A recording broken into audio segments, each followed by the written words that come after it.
एवढं मोठं गणित आहे, पेपरला पोरग बसले की घाबरतं, गणित एवढं मोठं बघितलं तर घाबरतं. तर बाळा घाबरायचं नाही.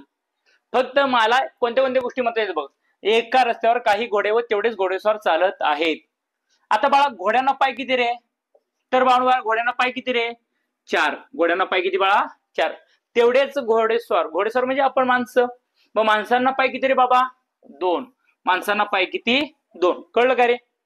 बघ एकदम सोपी पद्धत तुला सांगवली मी बाळांनो. एका रस्त्यावर काही घोडे व तेवढेच घोडेस्वार चालत आहेत. काही अंतर चालल्यानंतर निम्मे घोडेस्वार, निम्मे घोडेस्वार सगळे नाहीत बाळांनो, निम्मे लक्षात ठेवायचं. म्हणून बाळांनो घोडेस्वारांचे जेवढे पाय आहेत, किती होते रे बाळांनो पाय? आता घोडेस्वारांना पाय 2 होते, त्यातले निम्मे घोड्यावर चढलीत. म्हणून काय करायचं बाळांनो, हिथं घोडेस्वारांची संख्या जी 2 पाय होती त्याचे निम्म करायचं. किती करायचं बाळांनो? निम्म. कारण निम्मे घोडेस्वार घोड्यावर बसलेले आहेत. म्हणून बाळा काय करणार, घोडेस्वारांची इथं आपण संख्या पायांची संख्या घेतलेली किती? 2. त्यातनं बाळांनो निम्म म्हणजे भागिले 2 करतो मी. बेक के बे, बेके बे. कळलं? एकदम सोपी पद्धत तुला सांगावली बघ रे बाळा. बघ घोड्यांची संख्या किती? पायांची संख्या 4.